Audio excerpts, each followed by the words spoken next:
नमस्कार। आज के इस दिलचस्प विश्लेषण में हम एक बहुत ही गहरी कहानी पर बात करने वाले हैं। कहने को तो ये बस एक जंगल के जानवर की कहानी है, लेकिन सच मानिए ये सीधे हमारे और आपके यानी इंसानी स्वभाव से जुड़ी है। इसका शीर्षक है पत्थरों का बोझ। अब ये सिर्फ कोई असली पत्थरों का वजन नहीं है, बल्कि ये उन मानसिक और जज्बाती बोझों का प्रतीक है जिन्हें हम रोजाना ढोते रहते हैं। तो चलिए बिना किसी देरी के इस कहानी में गोता लगाते हैं और देखते हैं कि ये हमें क्या सिखा सकती है। अब आगे बढ़ने से पहले जरा इस सवाल पर गौर करते हैं। क्या किसी चीज को पकड़कर रखने में ज्यादा हिम्मत चाहिए या उसे छोड़ देने में? हम सब अक्सर यही सोचते हैं ना कि ताकत का मतलब है डटे रहना, चीजों को बस कसकर पकड़े रहना। पर क्या सच में हमेशा ऐसा ही होता है? खैर, इस सवाल का जवाब हमें आज की इस चर्चा के खत्म होने तक एकदम साफ हो जाएगा।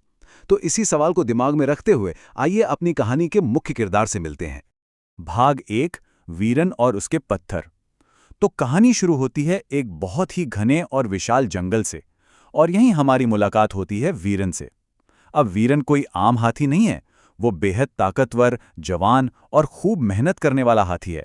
वो इतना फिट है कि जंगल का कोई भी भारी से भारी काम चुटकियों में कर सकता है। लेकिन इतने मजबूत हाथी की भी ना एक बड़ी ही अजीब सी कमजोरी थी। जी हाँ, एक बहुत ही अजीब आदत। वीरन को ना पत्थर इकट्ठा करने का बड़ा शौक था। वो जंगल में जहां भी जाता, अगर उसे कोई भी सुंदर, चमकदार या थोड़े अलग आकार का पत्थर दिख जाता तो वो उसे तुरंत अपनी सूंड में लपेट लेता था। अब शुरुआत में देखें तो ये बड़ा ही मासूम से शौक लगता था। बस कुछ छोटे छोटे पत्थर ही तो थे जिन्हें उठाने में उसे कोई खास परेशानी नहीं होती थी। लेकिन सबसे दिलचस्प बात तो वीरन का जवाब था। जब जंगल के बाकी हाथियों ने उससे पूछा कि भाई तुम इन बेजान पत्थरों को हर जगह क्यों ढोते फिर रहे हो, तो वीरन ने कहा, शायद किसी दिन ये काम आ जाएं। जरा सोचिए, क्या ये लाइन हमें कुछ जानी पहचानी नहीं लगती? हम इंसान भी तो अपने जीवन में कितनी ही पुरानी चीज़ों, बीती हुई यादों या पुराने विचारों को बस इसी उम्मीद में जकड़े रहते हैं कि शायद आगे चलकर इनकी ज़रूरत पड़ जाए। वीरन भी बिल्कुल हूबहू यही कर रहा था। भाग 2, बढ़ता हुआ भारी बोझ। जाहिर है वीरन का ये शौक बहुत जल्द एक बड़ी मुसीबत बनने वाला था, क्योंकि हर उस चीज की तरह जिसे हम बिना वजह बस इकट्ठा करते जाते हैं, वीरन की ये छोटी सी आदत भी एक बहुत बड़े और भारी संकट में बदल गई। और फिर समय के साथ हालत बिगड़ने लगी। शुरुआत तो बस कुछ दिनों में छोटे पत्थरों से हुई, पर जैसे जैसे हफ्ते बीते उसकी सूंड भारी होने लगी। समस्या ये थी कि उसने पुराने पत्थर कभी फेंके ही नहीं, बस नए नए पत्थर जोड़ता चला गया।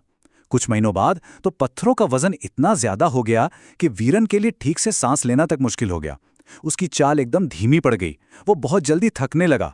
और फिर एक ऐसा दिन भी आया जब ये वजन उसकी बर्दाश्त से बिल्कुल बाहर हो गया और वो धड़ाम से बीच रास्ते में ही गिर पड़ा। ये हमें साफ साफ दिखाता है कि कैसे छोटी छोटी बिना मतलब की चीजें समय के साथ एक जानलेवा बोझ बन सकती हैं। भाग 3, पानी की कठिन तलाश। इसी बीच जंगल में एक बहुत बड़ा संकट आ गया, और सच कहें तो यही वो समय था जब वीरन की इस पत्थर जमा करने वाली आदत का असली इम्तिहान होना था। हाथियों के पूरे झुंड को एक नए पानी के स्रोत की तलाश में एक बहुत लंबी यात्रा पर निकलना पड़ा। और ये सफर कोई बच्चों का खेल नहीं था। सफर की चुनौतियां सच में बहुत बड़ी थीं। उन्हें खड़ी पहाड़ियों को पार करना था, एकदम ऊबड़ खाबड़ और मुश्किल रास्तों से होकर गुजरना था। अब जो हाथी पूरी तरह आजाद थे, जिन पर कोई फालतू बोझ नहीं था, वो तो इस मुश्किल रास्ते पर भी बड़ी आसानी से आगे बढ़ रहे थे। लेकिन हमारा वीरन की सूंड में तो पत्थरों का भारी भरकम वजन था। वो अपने हर एक कदम के लिए संघर्ष कर रहा था। वो पसीने से बिल्कुल लथपथ था, उसके पैर कांप रहे थे, और नतीजा ये हुआ कि वो पूरे झुंड से बहुत बहुत पीछे छूट गया। जब वीरन की हालत इतनी खराब हो गई तो उसके एक दोस्त ने उसे सलाह दी कि भाई अब इन पत्थरों को फेंक दो, वरना तुम मंजिल तक कभी नहीं पहुंच पाओगे। लेकिन इस पर वीरन का जवाब सुनिए। उसने कहा, मैंने इन्हें इतने समय तक अपने पास रखा है, अब अचानक कैसे फेंक दूं? मनोविज्ञान में इसे ही संक कॉस्ट फैलेसी कहा जाता है। मतलब जब हम किसी चीज में अपना इतना सारा समय और ऊर्जा लगा देते हैं तो उसे छोड़ना लगभग नामुमकिन सा लगने लगता है, भले ही वो चीज हमें अंदर ही अंदर कितना भी नुकसान क्यों ना पहुंचा रही हो। और बस इसी जिद के चलते वीरन आखिरकार थकान से चूर होकर बीच रास्ते में ही गिर पड़ा। भाग 4, मुखिया की अहम सीख। ये इस पूरी कहानी का सबसे बड़ा टर्निंग पॉइंट है। वीरन जमीन पर बिल्कुल बेसूध पड़ा था। पानी का ठिकाना अभी भी मीलों दूर था और झुंड को तो आगे बढ़ना ही था। ठीक तभी उस झुंड का सबसे उम्र दराज और समझदार मुखिया वापस मुड़कर वीरन के पास आया।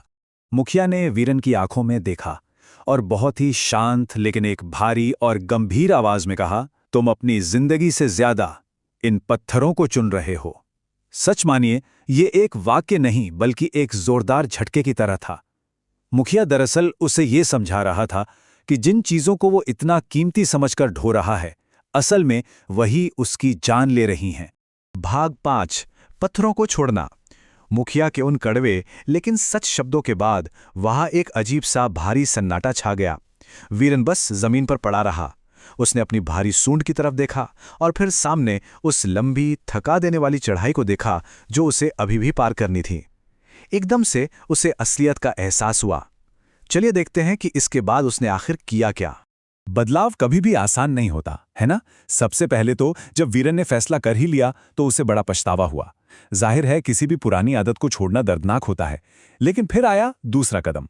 उसने हिम्मत करके एक एक करके उन पत्थरों को जमीन पर गिराना शुरू किया। और फिर तीसरा कदम। जैसे जैसे वो पत्थर कम होते गए, उसने अपने अंदर एक नया, एक बहुत ही अद्भुत सा हल्कापन महसूस किया। और आखिरी कदम, उसी हल्केपन ने उसे वो खोई हुई ऊर्जा वापस दी जिससे वो फिर से अपने पैरों पर खड़ा हो सका। ये सिर्फ कुछ पत्थरों का गिरना नहीं था, ये असल में वीरन की आजादी की नई शुरुआत थी। अब स्थिति बिल्कुल साफ है। एक तरफ देखिए, भारी और धीमा। जब हम अपने अतीत के फालतू बोझ, पुरानी बातों या बेकार की चीजों को ढोते रहते हैं तो हमारा सफर अपने आप धीमा और दर्दनाक हो जाता है। लेकिन दूसरी तरफ देखिए, हल्का और तेज। जब वीरन ने उन पत्थरों को छोड़ दिया तो वो पूरी तरह आजाद हो गया। और उसके बाद वो इतनी तेजी से आगे बढ़ा कि उसने बहुत ही जल्द अपने झुंड को वापस पकड़ लिया। मतलब साफ है, आजादी ही हमें तेजी से हमारे असली लक्ष्य तक पहुंचाती है। भाग 6, जिंदगी का सबसे बड़ा सबक। तो आखिरकार वीरन और उसका पूरा झुंड पानी तक पहुंच ही गया। उस रात वीरन ने बड़े सुकून से शांत आसमान की ओर देखा। उसकी सूंड में अब कोई पत्थर नहीं था, वो बिल्कुल खाली थी।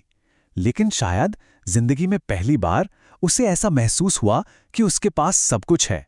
उसका स्वास्थ्य, उसका जीवन और उसका परिवार, यानी उसका झुंड। तो इस पूरी कहानी से हमें क्या सीख मिलती है? इसका मूल मंत्र बस इतना सा है, जीवन में सिर्फ वही चीजें रखें जो सच में आपके लिए जरूरी हैं। जो भी पुराने विचार, जो रिश्ते, जो आदतें या जो भी चीजें आगे बढ़ने से रोक रही हैं, जो महज एक बोझ बन चुकी हैं, उन्हें बस छोड़ दें। कई बार अपनी मंजिल तक पहुंचने का इकलौता रास्ता यही होता है कि हम उन चीजों को वहीं जमीन पर रख दें जिन्हें ढोने की अब कोई भी जरूरत नहीं रह गई है। और एकदम अंत में इस बेहद जरूरी सवाल पर जरा गहराई से विचार करें। हम खुद अपने जीवन में ऐसे कौन से बेकार पत्थर ढो रहे हैं? क्या वे कोई पुराने पछतावे हैं, किसी बात का पुराना गुस्सा है, या फिर कोई ऐसी सोच है जो अब किसी काम की नहीं रही? आइए इस पर थोड़ा शांत दिमाग से सोचें। अगर आज के इस विश्लेषण से कुछ नया और काम का सीखने को मिला हो तो कृपया इस प्रस्तुति को लाइक जरूर करें और हमारे चैनल को सब्सक्राइब करें। हम आगे भी ऐसे ही ज्ञानवर्धक और दिलचस्प विषयों के साथ आते रहेंगे। हमारे साथ जुड़ने के लिए आपका बहुत बहुत धन्यवाद।